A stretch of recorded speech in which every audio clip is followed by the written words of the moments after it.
On a smoke-choked Pennsylvania field, a single solemn nod became the signal that would echo through history. This is the story of July 3, 1863, and the moment General George Pickett asked for the order that would define his name for eternity. It is a tale not just of tactics, but of immense human resolve, of honor-bound duty, and of the terrifying silence of cannons that should have roared in support. We journey into the heart of the Confederate High Command to witness the fragile hopes and crushing realities that unfolded in the moments before the grand assault began. If you appreciate our historical content, we'd be grateful for your support. Please like and subscribe to help us continue sharing these stories. "General, shall I move forward?" Pickett inquired with unwavering conviction, his tone sharp against the far-off rattle of rifle fire. The directive lodged in my windpipe, choked by the acrid haze of combat, leaving me to answer with a grave inclination of my head.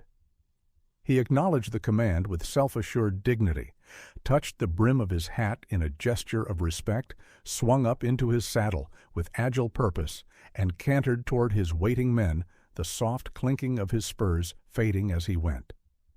I quickly sprang onto my own horse, a fiery sorrel mare, and galloped with haste through the turmoil to Alexander's gun emplacement, a scene now gripped by utter chaos.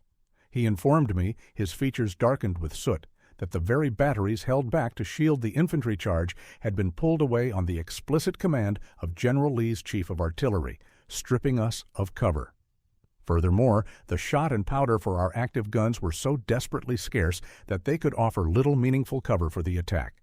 I begged him to stop the operation at once and refill the ammunition chests from our meager reserves.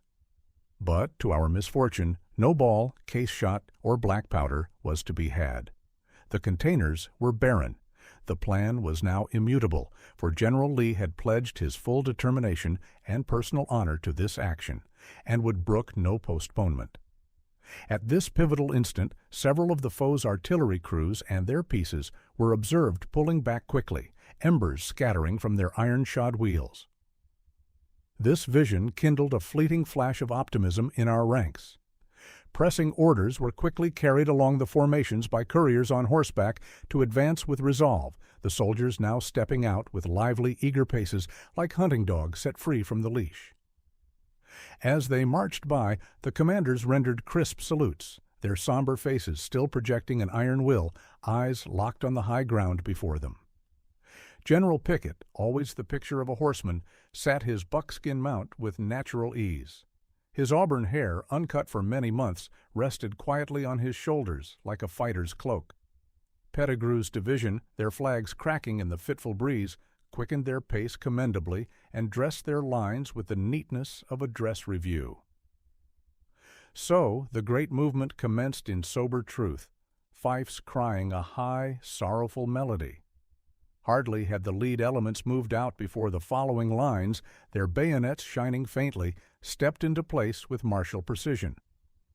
General Trimble, now astride a dapple-gray horse, set his reins and his bearing with the unhurried manner of a man embarking on a pleasant afternoon stroll, though his expression was set like stone. Deployed in good array under a heaven stained with smoke, the formation began its deliberate, solemn march past our positioned cannon, where the crews stood with hats removed in a silent tribute. Our cannoneers, their shirt-sleeves pushed up past their elbows, sent rounds arcing high over the heads of the troops as they traversed the open ground, weathering the foe's fierce bombardment until the thick smoke from the discharge drifted back to us like some malevolent mist. Then every opposing gun tube directed its awful wrath upon our infantry. The withdrawn batteries were supplanted by new ones, rushed up from the enemy's secondary defenses, their open mouths poised like bronze beasts prepared to kill. Officers and enlisted men started to drop, some passing into eternity nearly silently, others grasping at mangled arms and legs, stumbling toward the medical stations in anguished search of aid. Isolated figures fell as if smitten by heaven's own hand, crumpling. Like puppets whose strings were severed, then broader spaces opened as if ripped apart by unseen forces. Periodic precision shots, shrieking like wailing spirits, carved bloody lanes through the files. Yet these terrible voids were promptly filled by the determined, the awful progression driving ever forward toward its destiny, boots grinding the soil to sludge. Colonel Latrobe, his sword banging on his leg, was rushed to General Trimble with instructions for his division to seal the rents torn in the lines, a duty they accepted with splendid spirit, though the atmosphere was heavy with the reek of cordite and ruin. The foe, observing this realignment, pushed forth boldly against the secondary brigade posted behind Pickett's main force. Colonel Sorrell, a man of lean frame and steely resolve, was dispatched to blunt this push, compelling Pickett to redirect his attention to this fresh danger, their colors sagging like weary wings. McLaws was commanded to advance his left wing, yet the vicious countercharge of the enemy's foot soldiers, married to the punishing enfilade from their guns, exacted a dreadful price from our numbers. Colonel Fremantle, a splash of British red amidst the Confederate gray, came quickly to offer his praise for what appeared a triumph. But I pointed toward the thinning ranks, now halved by shot and shell, a terrible arithmetic of death. Trimble mended the rupture on the left with a soldier's composure, his tone cutting through the din like a bugle's note.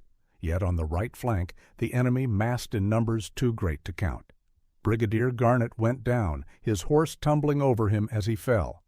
Kemper and Trimble were soon also hit, borne from the fray with serious injuries.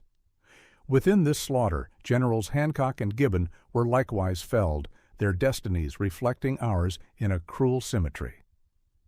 General Lane, his beard smeared with powder, assumed control of Trimble's command and, with Pettigrew, solidified the left wing, a line of tattered but steadfast hearts. Pickett's units, caught in the fiercest concentration of fire, suffered the most. Commanders dropped like leaves in a gale, their rank insignia ground into the blood-drenched mud. Colonel Whittle of Armistead's brigade, a soldier who had endured a wound to his right leg at Williamsburg and forfeited his left arm at Malvern Hill, was now hit in his right arm and finally felled by a round to his left leg. General Armistead, moving forward with the supports, widened his ranks to cover the spaces left by the dead. His standard, torn by a concentrated blast, fell into the churned soil only to be snatched up again by a corporal whose name history would forget. Setting his hat upon the tip of his blade to hearten the attacking wave, Armistead led onward into the teeth of the enemy's formidable works. But the adversary's superior strength, dense as a harvest ready for cutting, overwhelmed even his valiant effort. He fell near a Yankee cannon, his fingers still curled around the cold metal of an ammunition chest. Pettigrew, injured himself, kept to his horse, directing his troops with a voice made rough from constant urging. Pickett, seeing the attack was irretrievably broken, while the enemy's lines only grew stronger, issued the command to fall back.